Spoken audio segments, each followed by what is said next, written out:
Bilangan pasal 9 ayat 15 sampai ayat yang ke 23. Saya bacakan bagi kita. Demikian bunyi firman Tuhan. Tiang awan memimpin perjalanan Israel. Pada hari didirikan kemah suci, maka awan itu menutupi kemah suci, kemah hukum Allah. Dan pada waktu malam sampai pagi awan itu ada di atas kemah suci, kelihatan seperti api. Demikianlah selalu terjadi. Awan itu menutupi kemah, dan pada waktu malam kelihatan seperti api. Dan setiap kali awan itu naik dari atas kemah, maka orang Israel pun berangkatlah. Dan di tempat awan itu diam, di sanalah orang Israel berkemah. Atas titah Tuhan orang Israel berangkat, dan atas titah Tuhan juga mereka berkemah. Selama awan itu diam di atas kemah suci, mereka tetap berkemah. Apabila awan itu lama tinggal di atas kemah suci, maka orang Israel memelihara kewajibannya kepada Tuhan, dan tidaklah mereka berangkat. Ada kalanya awan itu hanya tinggal beberapa hari di atas kemah suci. Maka atas titah Tuhan mereka berkemah, dan atas titah Tuhan juga mereka berangkat. Ada kalanya awan itu tinggal dari petang sampai pagi. Ketika awan itu naik pada waktu pagi, mereka pun berangkatlah. Baik pada waktu siang, baik pada waktu malam. Apabila awan itu naik, mereka pun berangkatlah. Berapa lama pun juga awan itu diam di atas kemah suci, baik 2 hari, baik sebulan, atau lebih lama, maka orang Israel tetap berkemah dan tidak berangkat. Tetapi apabila awan itu naik, barulah mereka berangkat. Atas titah Tuhan mereka berkemah dan atas titah Tuhan juga mereka berangkat. Mereka memelihara kewajibannya kepada Tuhan, menurut titah Tuhan, dengan perantaraan Musa. Demikian bagian sabda Tuhan. Berbahagialah kita yang selalu rindu firman Tuhan dan memelihara dalam hidup kita. Shalom. Shalom. Baik, untuk kita masuk di dalam bagian kita bilangan ini, saya bagi dulu ini untuk kita bisa pas lebih.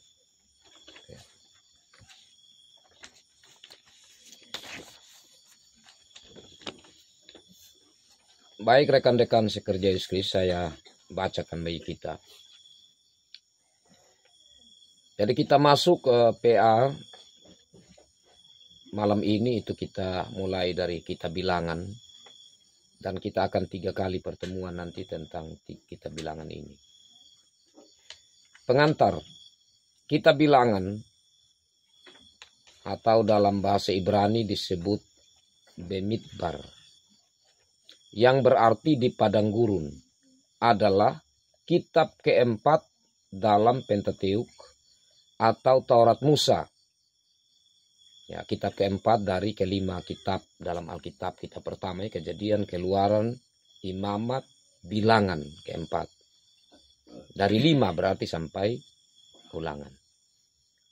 Kitab ini melanjutkan narasi atau kisah perjalanan bangsa Israel setelah keluar dari Mesir dan selama mereka mengembara di padang gurun menuju tanah perjanjian. Jadi Mama, kalau di kitab kalau di orang Ibrani atau Yahudi, mereka sebut bukan kitab bilangan, tapi mereka sebut kitab di padang gurun. Itu diambil dari kalimat atau kata-kata pertama dari kitab bilangan. Coba kita lihat bilangan pasal 1.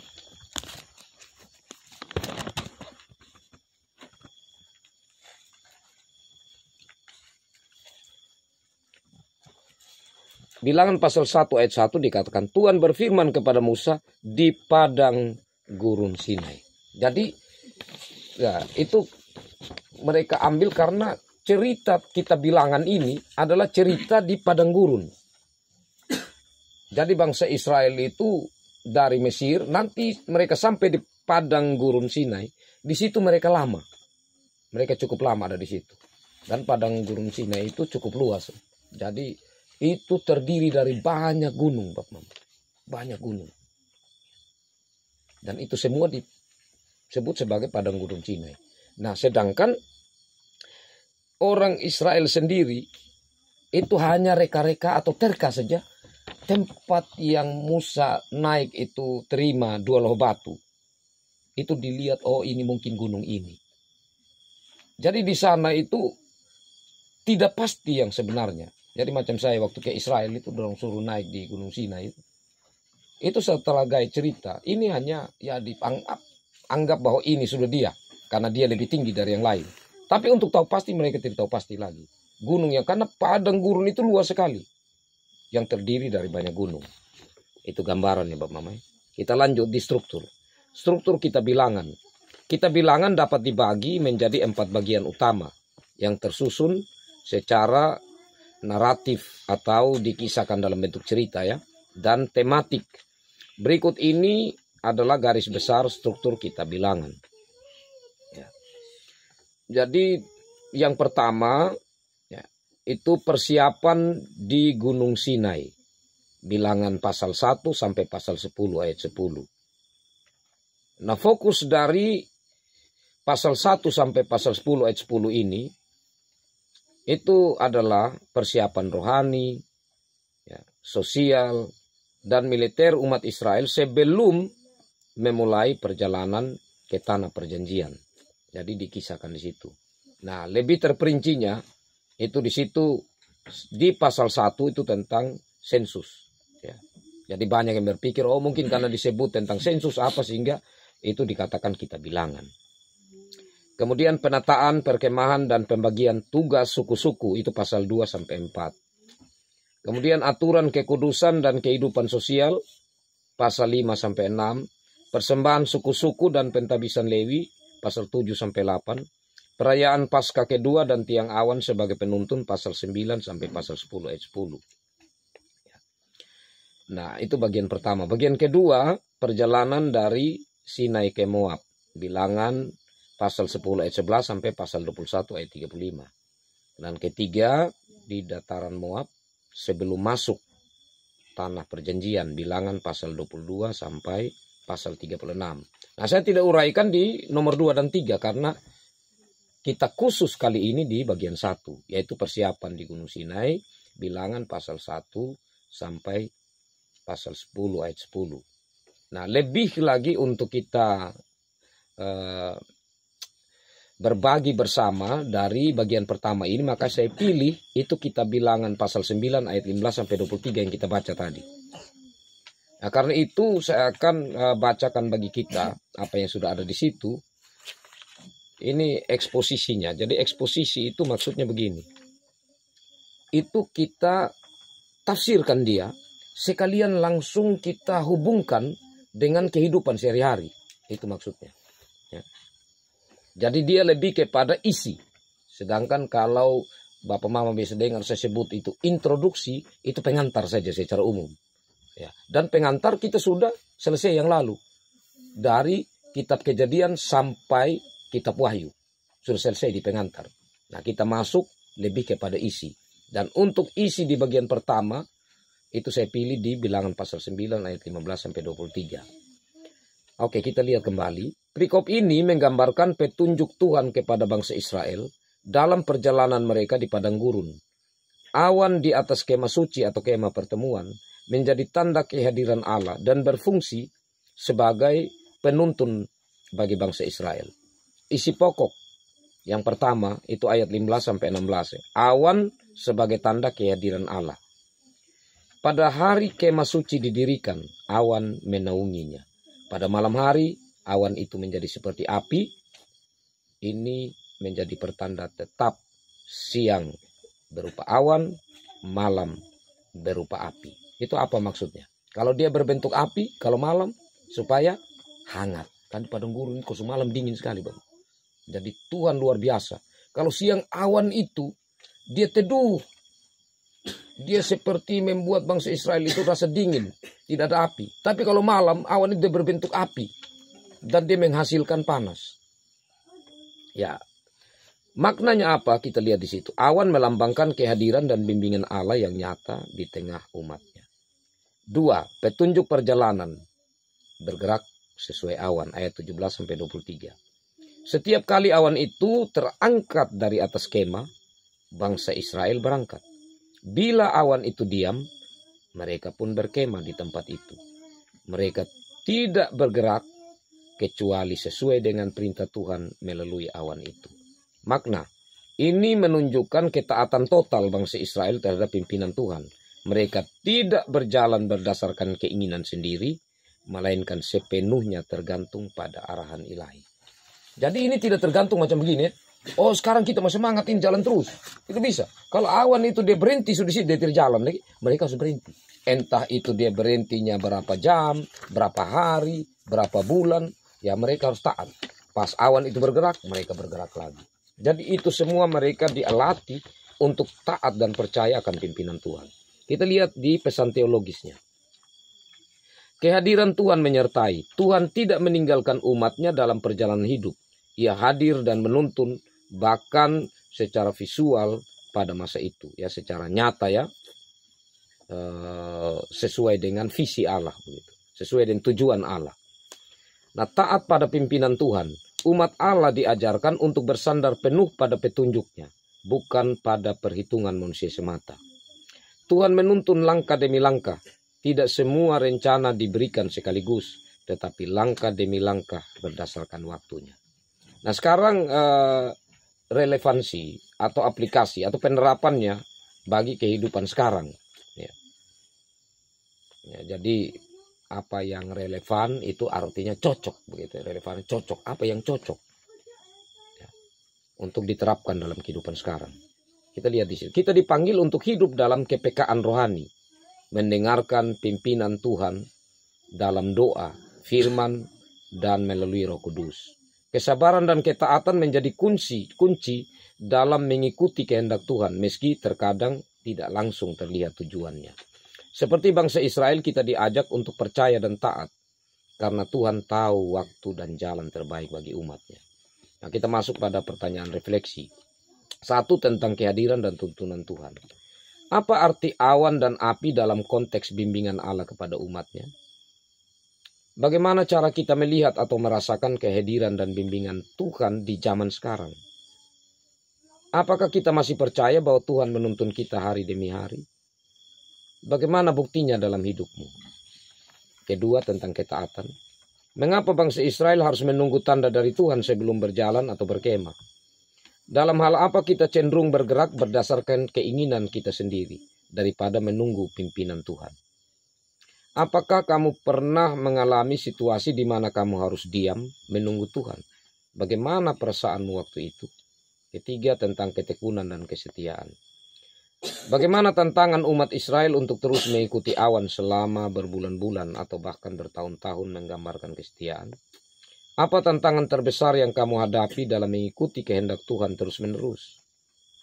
Ya, ini yang lebih umum tentang komunitas. Apa dampaknya jika sebagian umat Israel tidak mau mengikuti awan dan memilih berjalan sendiri? Dalam komunitas rohani gereja atau kelompok, bagaimana kita bisa saling membantu untuk tetap peka terhadap tuntunan Tuhan? Bagaimana cara saling membantu dalam satu persekutuan sebagai bentuk kepekaan kita tentang tuntunan Tuhan? Nah, yang terakhir itu pertanyaan refleksi, artinya tidak perlu untuk kita tanggapi di PA ini, tapi itu menjadi perenungan pribadi kita saja. Apakah ada sesuatu dalam hidup saya hari ini yang perlu saya berhentikan karena Tuhan menyuruh saya diam?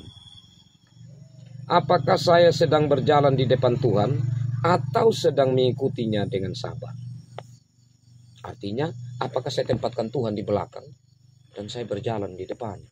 Ataukah Tuhan di depan dan saya sedang mengikutinya dengan sabar? Baik, demikian itu bagian PA kita, kekasih Tuhan. Ya, saya harapkan meskipun kita lebih kepada satu perikop di pasal 9, yaitu ayat 15-23, tapi harapannya tentang kita bilangan ini sebelum kita masuk nanti di PA berikut untuk melanjutkan pada bilangan pasal 10 mulai ayat 11 sampai pasal 21 ayat 35, kita tetap membaca keseluruhan dari bilangan pasal 1 ayat 1 sampai pasal 10 ayat 10. Harapannya kita tetap baca.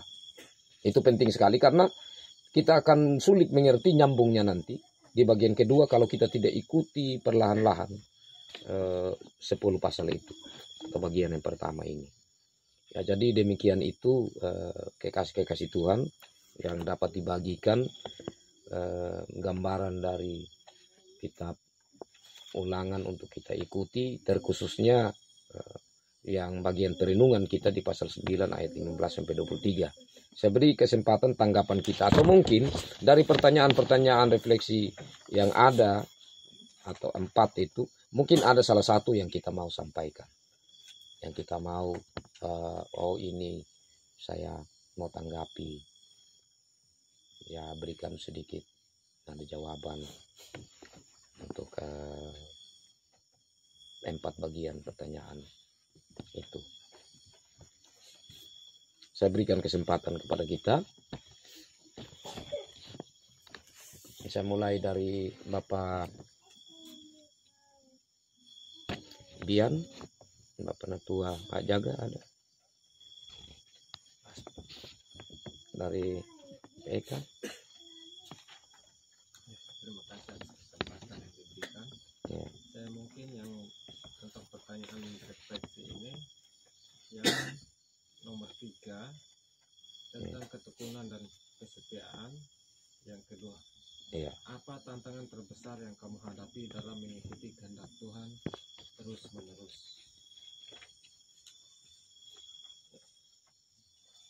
Saudara yang terkasih dalam Yesus Kristus, mungkin kita sebagai manusia tentu mempunyai tantangan yang kita hadapi. Walaupun dalam kehidupan kita banyak duri-duri yang bertentangan dengan kehidupan kita.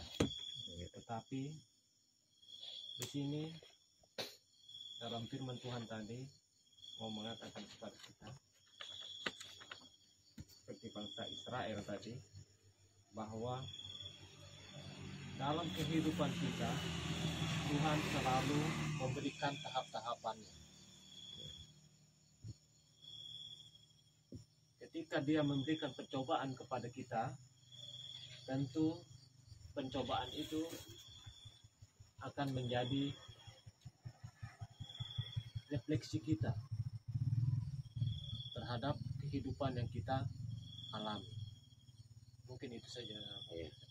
Baik, terima kasih Bapak Penatua. Dari Nona mahasiswa, Mama Tommy,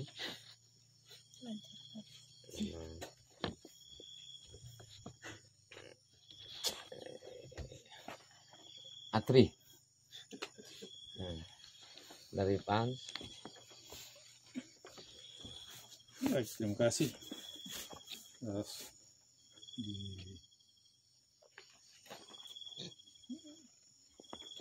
Di nomor 2 tentang ketaatan, saya mungkin melihat dari ketaatan ini bangsa Israel yang sekarang yang kita dengar dan lihat bersama bahwa terjadi peperangan di Israel dari negara Iran. Tentu ini karena ketaatan tentang perintah Tuhan dan tanah perjanjian yang Tuhan janjikan kepada bangsa Israel, sehingga sampai dengan hari ini mereka tidak pernah mundur, tidak pernah menyerah, tetapi mereka tetap bertahan karena itu mereka setia kepada Tuhan. Kalau kita tetap setia dan percaya kepada Tuhan, apapun risikonya, pasti Tuhan tetap membukakan jalan dan memberikan pintu untuk keselamatan bangsanya, dan termasuk pada diri kita. Ketika kita menghadapi tantangan yang berat, menurut kemampuan kita tidak mampu, kita tidak bisa. Sebagai manusia kadang kita menyerah. Tetapi kalau kita dengan penuh keyakinan, kita percaya bahwa Tuhan adalah sumber hidup, Tuhan yang beri kita kekuatan, keyakinan, maka apapun beban dalam diri kita, saya yakin Tuhan tetap membukakan jalan, membuktikan di dalam kehidupan kita. Salah satu contoh misalnya, kita ada beban dalam budaya. Misalnya kita dapat undangan, tapi kita merasa bahwa kita tidak punya. Tapi kalau kita yakin bersama dengan Tuhan, kita bawa dalam doa, pasti Tuhan membukakan jalan. Pada saatnya kita bisa ikut dalam acara itu. Karena itu tetap dengan penuh keyakinan Tuhan pasti tidak mempermalukan kita di dalam kekeluargaan. Maka kita bisa hadir di dalam acara itu. Ya seperti itu yang menurut pemahaman saya, dengan kita tetap taat dan setia kepada Tuhan. Baik, terima kasih Bapak Tua Hans. Bapak ini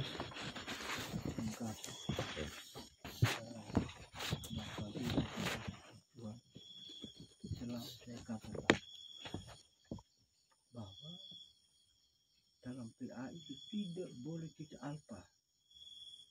Kita ikuti terus dari awal sampai selesai Alkitab, saya bilang.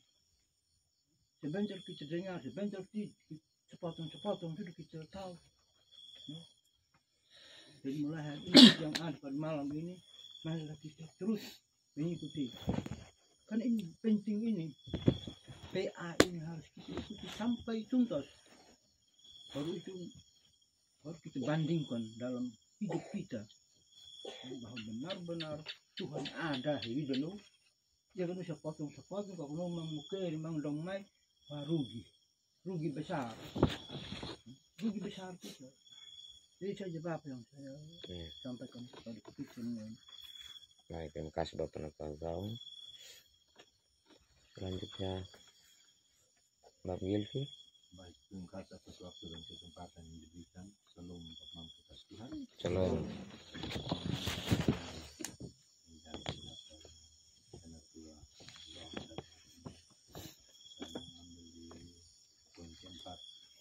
Tentang komunitas.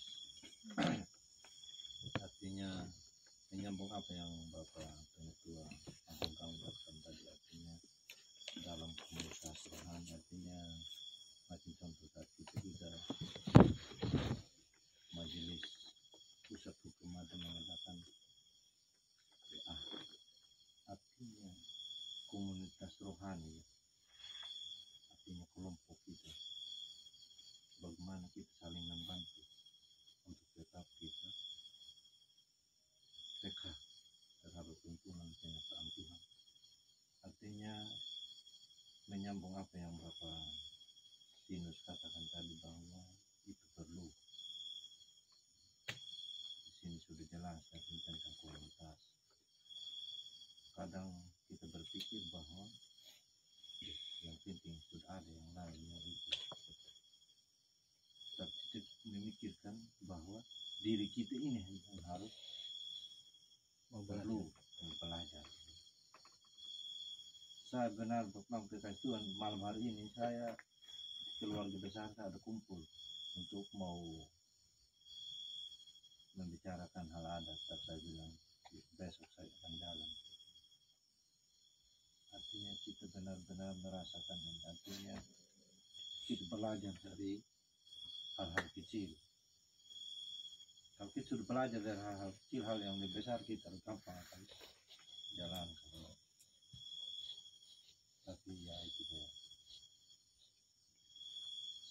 Artinya pribadi saya rasa bagaimana, karena kehadiran kita pada saat ini tidak seperti yang beliau.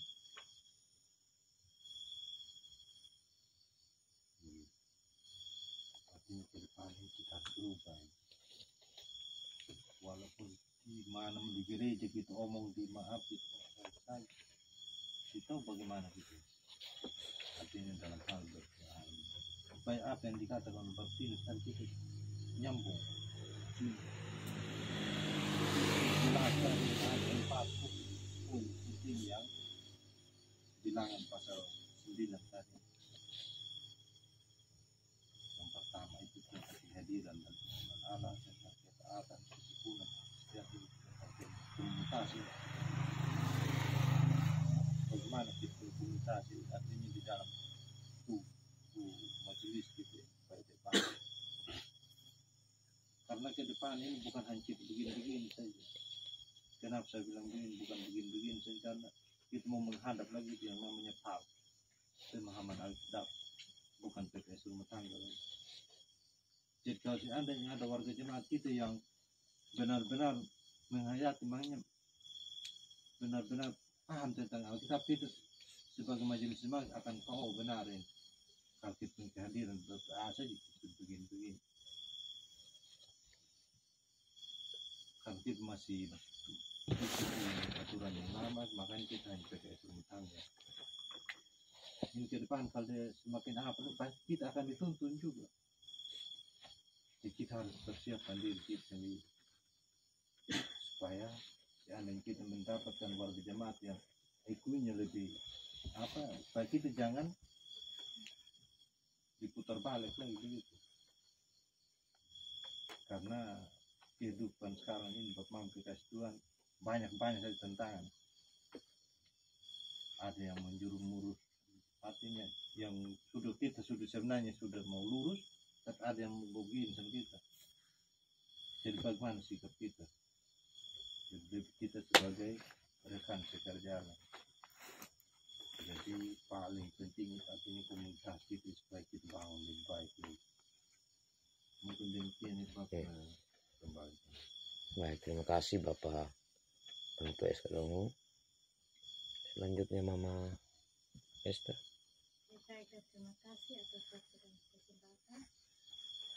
Kalau menurut saya di sini tentang kehadiran dan tuntunan Allah. Ya. Yang ketiga, apakah kita masih percaya bahwa Tuhan menuntun kita hari demi hari? Bagaimana buktinya dalam hidupnya? Ya. Di sini memang saya betul-betul merasakan dalam kehidupan saya, karena selama ini saya berlari dari hadapan Tuhan untuk jauh, tapi itu demi kehidupan sehari-hari dan untuk keluarga. Pada waktu saya melangkah dari keluarga rumah, saya menangis, tapi dalam hati saya selalu berkata, Tuhan tolong tuntun saya. Saat saya melangkah, saya jauh dari keluarga, orang tua, anak-anak, dari semua orang yang saya kasihi dan saya sayangi. Saat saya melangkah, saya tidak punya siapa-siapa, tapi Tuhan selalu bersama saya. Saya hanya mohon kepada Tuhan agar Tuhan selalu menjaga anak-anak saya, keluarga saya, bahkan saya yang jauh dari keluarga. Dari situ saya betul-betul merasa bahwa Tuhan selalu hadir di setiap nafas kehidupan saya. Di saat saya menghadapi hari-hari saya banyak rintangan, cobaan, dan godaan. Tapi karena Tuhan selalu tuntun saya, akhirnya saya bisa menghadapi semuanya. Bahkan saya kembali dengan keadaan selamat, sehat, dengan keluarga semua sampai pada saat malam hari ini. Saya sangat berterima kasih kepada Tuhan, bahwa Tuhan memang selalu ada di setiap nafas kita. Karena itu adalah perasaan saya setiap masa hingga pada hari ini. Itu saja dan terima kasih. Ya, terima kasih luar biasa ya. Ada pengalaman pribadi yang bisa dijadikan sebagai kesaksian lewat bagian firman Tuhan, pertanyaan refleksi ini. Ya, Jadi bukti penyertaan Tuhan sudah disampaikan. Masih ada lagi Pak Mama? Baik. Oh silakan. Terkait dengan tiang awan di mana bangsa Israel mendirikan kemah, di situ untuk tiang awan tetap berdiri. Sebelum Tuhan mengeluarkan perintah, tiang awan tetap juga tetap berdiri. Jadi menurut pemahaman saya, sungguh luar biasa kebaikan Tuhan terhadap bangsa Israel. Di segi lain, kalau kita melihat tentang perjalanan bangsa Israel, tentu kita tahu bersama seperti apa. Tetapi salah satu seorang nabi memang benar-benar dia bertanggung jawab untuk memimpin bangsa Israel menuju di tanah yang kita. Ini yang menjadi sebuah bagi kita sebagai majelis. Tentu di setiap jemaat atau khusus jemaat malam kita, tentu seperti itu terjadi di bangsa Israel. Tapi bagaimana? Apakah yang dilakukan oleh Musa itu bisa kita meniru? Dan ini yang sangat penting sekali. Dan kalau kita terus mengamati tentang firman Tuhan bagaimana kalau Musa itu akhirnya dia mati tidak sampai di tanah Kanaan, tetapi itu Tuhan sendiri juga yang menentukan karena dia tahu Tuhan tidak mampu. Tapi bagaimana kita sebagai majelis jemaat terlebih khususnya Provinsi Ambon Tuhan juga kami pun tentu kami sebagai majelis macam ada pergumulan di dalam kehidupan kami, macam ada tantangan, bahkan kami selalu bersepakat Provinsi Yakin maupun majelis bagaimana caranya apa laku, kami selalu bersepakat. Dan untuk itu dengan firman Tuhan pada malam ini Bapak Ibu, dan khususnya kita berada dalam PA pada malam di sini, kami mohon juga untuk dukung doa kami, dan khususnya melalui limba mahbub kita beri kabul. Mungkin seperti saya dapat saya sampaikan. Saya kembali. Terima kasih Bapak Tua Jaga. Jadi kekasih-kekasih Tuhan, kalau kita perhatikan bagian bacaan ini, ada hal penting yang Tuhan mau ajarkan kepada bangsa Israel di padang gurun. Apa yang Tuhan mau ajarkan? Yaitu supaya mereka pertama kenal siapa Tuhan yang panggil mereka keluar. Bahwa Tuhan yang panggil mereka keluar, Tuhan yang punya kuasa, dan Tuhan sumber kasih. Dengan kuasanya ada tiang awan, ada tiang api. Dengan kasihnya, Ia memelihara mereka.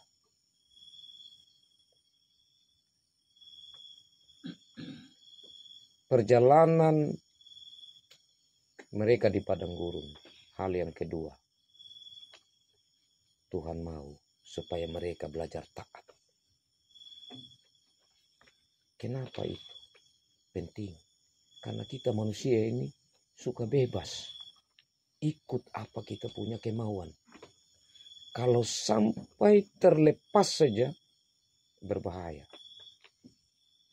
Jadi sebenarnya Bapak Mama kita bersyukur. Ada yang bilang, untung saja saya jadi majelis. Kalau saya bukan majelis, kok bahaya. Nah, tapi nanti kalau kita sudah jadi majelis lama, jangan lagi ada kalimat itu. Yang ada Tuhan. Saya jadi majelis, saya tidak majelis lagi. Tetap saya setiakan. Saya sudah belajar bahwa ketaatan dan kesetiaan itu hal yang sangat penting dalam kehidupan rohani. Itu penting. Gambaran kebersamaan kita majelis jemaat akan menjadi aura positif yang besar bagi warga jemaat. Percaya atau tidak Bapak Mama. Tapi itu yang sebenarnya. Aura itu penting sekali. Seperti satu semangat positif yang kita tidak bisa lihat. Begitu. Coba dalam rumah tangga. Ada yang betul-betul bersemangat. Dia pasti akan menjadi hal positif bagi keluarga. Tapi semua kalau sampai tidak setia kepada Tuhan, aura negatif semuanya muncul. Kita sedang berada di padang gurun, perjalanan yang Tuhan berikan. Biar lagi selalu memberi waktu untuk melihat Tuhan sedang menyiapkan waktu-waktu kapan untuk kita berhenti dan untuk kita mensyukuri kasih kemurahan Tuhan. Tuhan memberkati. Amin.